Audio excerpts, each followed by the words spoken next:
విశాఖలో ఐపీఎల్ సందడి నెలకొంది.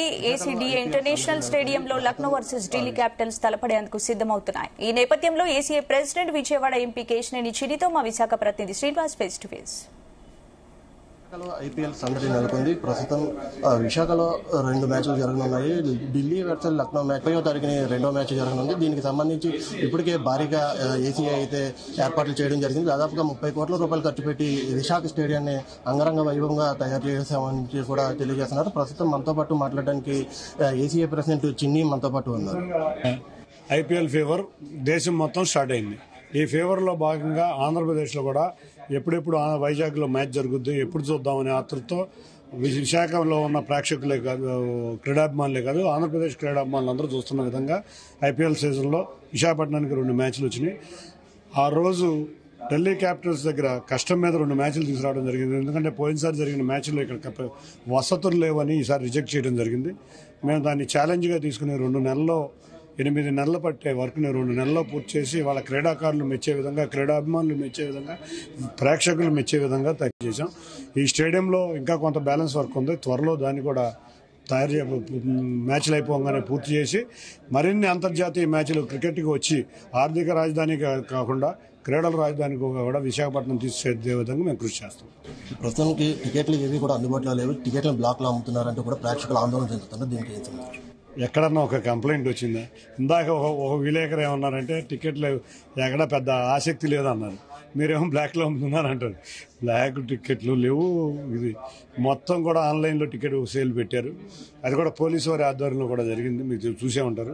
అవన్నీ కూడా ఢిల్లీ క్యాపిటల్స్ దగ్గర ఉంటాయి. మా దగ్గర కూడా ఏసీఏ కంట్రోల్లో కానీ బీసీసీఐ కంట్రోల్లో కానీ ఐపీఎల్ టికెట్లు ఉండవు. మేము ఏదైనా 2020 మ్యాచ్లు, టెస్ట్ మ్యాచ్లు ఇటువంటి టికెట్లు అయితే మా కంట్రోల్లో ఉంటుంది. కానీ అవన్నీ కూడా ఏదైనా ఉంటే ఢిల్లీ క్యాపిటల్స్ అడిగితే బాగుంటుంది. అలాగే రానున్న రోజుల్లో ఐపీఎల్ జరుగుతుంది. దానికి సంబంధించి ఎటువంటి అప్డేట్స్? ఏపీఎల్ వినూత్నంగా ఐపీఎల్ ఏ విధంగా సక్సెస్ అయిందో ఆ విధంగా జరిగే విధంగా మేము గవర్నింగ్ బాడీ ఆఫ్ ఏపీఎల్ని కూడా మళ్ళీ ఎలక్షన్ పెట్టాం. ఆ ఎలక్షన్ కూడా జరగబోతుంది. జరిగిన కొత్త బాడీ రాగానే డే అండ్ నైట్ మ్యాచ్లు 3 ప్రాంతాల్లో, రాయలసీమ, కోస్తా ఆంధ్ర, నార్త్ ఆంధ్రాలో 3 ప్రాంతాల్లోనూ ప్రిలిమినరీ మ్యాచ్లు పెట్టి సెమీఫైనల్స్, ఫైనల్స్ అన్ని విశాఖపట్నంలో జరిగే విధంగా ఏపీఎల్లో ఎక్కువ మంది స్కూళ్ళు క్రీడాకారులు, స్కూల్ పిల్లలు పాల్గొనే విధంగా సరికొత్త ఏపీఎల్ని తీసుకురాబోతున్నాం ఫార్మేట్ని. కాబట్టి స్కూల్ పిల్లలకు కానీ ఎవరైనా క్రీడాకారులకు కానీ చిన్నప్పటి నుంచి ఆసక్తి కల్పించే విధంగా ఏపీఎల్ ఉండబోతుంది. అలాగే మ్యాచ్కి సంబంధించి ప్రభుత్వం నుంచి ఎవరైనా పాల్గొనబోతున్నారు? ముఖ్య అతిథులు ఉన్నారు? గౌరవ గవర్నర్ గారు రాబోతున్నారు. 30వ తారీఖు మ్యాచ్కి ఇంకా చాలా మందిని ఎక్స్పెక్ట్ చేస్తున్నాం. ఆ రోజు ముఖ్యమంత్రి గారిని కూడా కోరటం జరుగుతుంది. మళ్ళీ ఇంకొకసారి తప్పకుండా కుదిరితే ముఖ్యమంత్రి గారి ఎవరో ఒకళ్ళు ప్రభుత్వం నుంచి తప్పకుండా ఆ రోజు వస్తారు. 30వ తారీఖు 2 మ్యాచ్లకు కూడా భారీ స్థాయిలో ఏర్పాట్లు అయితే చేయడం జరిగింది అంటూ కూడా ఏసీఏ ప్రెసిడెంట్ చిన్ని అయితే తెలియజేస్తున్నారు. కెమెరామెన్ నరేష్తో శ్రీనివాస్, జీతల్ న్యూస్, విశాఖపట్నం.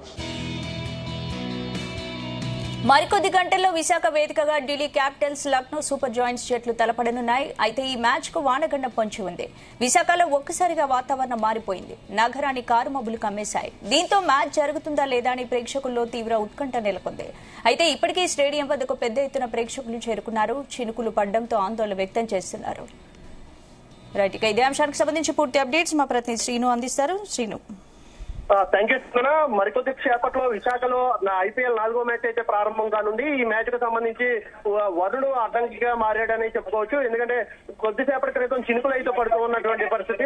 మరికొద్ది క్షణాల్లో విశాఖపట్నం ఏసీడీఏ ఇంటర్నేషనల్ క్రికెట్ స్టేడియంలో ఐపీఎల్ 4వ మ్యాచ్ లక్నో వర్సెస్ ఢిల్లీ మధ్య 4వ మ్యాచ్ 8 గంటలకి ప్రారంభం కానుంది. అయితే ఈ నేపథ్యంలోనే ఇప్పటికే వరుణుడు కరుణిస్తాడా లేదా అంటూ కూడా అభిమానులు అయితే ఆందోళన చెందుతున్నటువంటి పరిస్థితి. అయితే ఇప్పటికే దాదాపుగా టికెట్లన్నీ కూడా అమ్మడిపోయినటువంటి పరిస్థితి. దాదాపుగా స్టేడియం 28,000 మందితో ఉన్నటువంటి పరిస్థితి. అయితే 28,000 మంది ప్రేక్షకులు కూడా ఇప్పటికే చేరుకోవడం జరిగింది. ప్రతి ఒక్కరిని కూడా క్షుణ్ణంగా పరిశీలించి స్టేడియంలోకి అయితే పంపిస్తున్నటువంటి పరిస్థితి. గతంలో ఫేక్ టికెట్లతో కొంతమంది ప్రవేశించారంటూ కూడా గతంలో అనేక విమర్శలు అయితే ఎదుర్కొన్నటువంటి పరిస్థితి ఉన్న నేపథ్యంలో ప్రతి టికెట్ ని కూడా క్షుణ్ణంగా పరిశీలించిన తర్వాతే ప్రతి ఒక్కరిని లోపలికి పంపిస్తున్నారు. అలానే ఎవరైనా నిషేధ పదార్థాలు కానీ ఏమైనా తీసుకొచ్చారా అని ప్రతి ఒక్కరిని కూడా స్కాన్ చేసిన తర్వాత స్టేడియంలోకి అయితే పంపిస్తున్నటువంటి పరిస్థితి.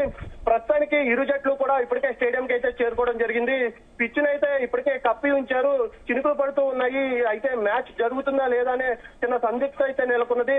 కొద్దిసేపటి క్రితం కొన్ని ప్రదేశాల్లో విశాఖలో భారీ వర్షం అయితే నమోదైందని చెప్పుకోవచ్చు. స్టేడియం వద్ద కేవలం చిన్న చిన్న చినుకులు పడడంతో ముందస్తుగా గ్రౌండ్ లో ఉన్నటువంటి పరదాలు అయితే కప్పి ఉంచి ఉన్నారు. అయితే ఇరు జట్లు కూడా ఇప్పటికే చేరుకోవడం జరిగింది. ప్రాక్టీస్ చేద్దామన్న టైంలో ఈ వర్షం పడడంతో ప్రేక్షకులు అయితే ఆందోళన చెందుతున్నటువంటి పరిస్థితి. ప్రస్తుతం గడిచిన 3 మ్యాచ్లు కూడా భారీ స్కోర్లు అయితే నమోదయ్యాయి. గత 2 మ్యాచ్లు ఫస్ట్ 2 మ్యాచ్లు కూడా 200 పైచిలుక స్కోర్లు అయితే నమోదవడంతో విశాఖలో కూడా భారీ స్కోర్ నమోదవుతుందని ఇప్పటికే పిచ్ క్యూరేటర్ అయితే తెలియజేయడం జరిగింది. దాదాపుగా 450 పైచిలుక స్కోర్ అయితే నమోదవుతుంది అంటూ కూడా ఇప్పటికే స్టేడియం పిచ్ క్యూరేటర్ అయితే తెలియజేయడం జరిగింది. ఏదేమైనప్పటికీ ఢిల్లీ నుంచి విధ్వంసకర బ్యాట్స్మెన్లు ఉన్న నేపథ్యంలో భారీ సిక్స్లు నమోదవుతాయంటూ కూడా ప్రేక్షకులు అయితే ఆనందం వ్యక్తం చేస్తూ ఉన్నారు. మరోపక్క మ్యాచ్ జరుగుతుందా లేదా అంటూ కూడా ఇప్పటికే ప్రేక్షకులు అయితే కాస్త ఆందోళన అయితే చెందుతున్నటువంటి పరిస్థితి. ఏదేమైనప్పటికీ ప్రేక్షకులను అయితే ఇప్పుడే కొద్దిసేపటి క్రితం ప్రేక్షకులను అయితే స్టేడియంలోకి అయితే పంపిస్తూ ఉన్నారు. మ్యాచ్ ఖచ్చితంగా జరిగి తీరాలని ప్రేక్షకులు అయితే దేవుణ్ణి అయితే ప్రార్థిస్తున్నటువంటి పరిస్థితి. ఇప్పుడు ప్రస్తుతం వెదర్ సిచ్యువేషన్ ఎలా ఉంది? వెదర్ రిపోర్ట్ ప్రకారం అయితే ఇంకో 2 days వర్షాలు పడే అవకాశం ఉన్నాయి అంటున్నారు కదా. అయితే ప్రస్తుతానికైతే వెదర్ కాస్త బాగానే ఉందని చెప్పుకోవచ్చు. కొద్దిసేపటి క్రితం చినుకులు పడుతున్నటువంటి పరిస్థితి. అయితే మ్యాచ్ జరుగుతుందా లేదా అని సందిగ్ధతో ఇప్పటి వరకు అయితే ప్రేక్షకులు అయితే లోపలికైతే పంపించలేదు. ప్రస్తుతానికైతే గ్రౌండ్ మొత్తం అంతా పరదాలతో కప్పి ఉంచారు. ఏ క్షణమైనా మళ్ళీ వర్షం పడితే కనుక మ్యాచ్ ఆగిపోతుంది కనుక దాని ఎట్టి పరిస్థితుల్లో మ్యాచ్ ని పునరుద్ధరిస్తామంటూ కూడా ఇప్పటికే పిచ్ అధికారులు అయితే తెలియజేయడం జరిగింది. ఎట్టి పరిస్థితుల్లో మ్యాచ్ ని కనీసం 15 ఓవర్లైనా కూడా జరిగే విధంగా చూస్తామంటూ కూడా ఇప్పటికే అధికారులు అయితే తెలపడం జరిగింది. అయితే ఏదైనప్పటికీ భారీ వర్షం కురిసినప్పటికీ కూడా ప్రత్యేకమైనటువంటి వాహనాలని రెడీగా ఉంచాము. ఒకవేళ పిచ్ తడిచినప్పటికీ కూడా వెంటనే గ్రౌండ్ లో ఉన్నటువంటి నీళ్లు తొలగించే విధంగా కొన్ని యంత్రాలను అయితే రెడీగా పెట్టించామని అయితే చెప్తూ ఉన్నారు. అయితే ఏదేమైనప్పటికీ ఒకవేళ భారీ వర్షం కురిసినప్పటికీ కూడా దాదాపు ఒక 15 ఓవర్ల మ్యాచ్ అయినా కనీసం కొనసాగిస్తామంటూ కూడా ఇప్పటికే అయితే అధికారులు అయితే చెప్పడం జరిగింది. అయితే ఎటువంటి అవాంఛనీయ సంఘటనలు జరగకుండా దాదాపుగా 2000 మంది పోలీసులు అయితే ఇప్పటికే ఇక్కడ పెట్టడం జరిగింది. ఎవరికి కూడా భద్రతలో ఎటువంటి లోపాలు జరగకుండా, ఎటువంటి అవాంఛనీయ సంఘటనలు జరగకుండా పోలీసులు అయితే నిరంతరం డ్రోన్ కెమెరాలతో నిరంతరం పర్యవేక్షిస్తూ ఉన్నారు. ఇప్పటికే 4 IPSలతో దాదాపుగా 2000 మంది పోలీసులు అయితే నిరంతరం పర్యవేక్షిస్తున్నారు. Right, thank you sir.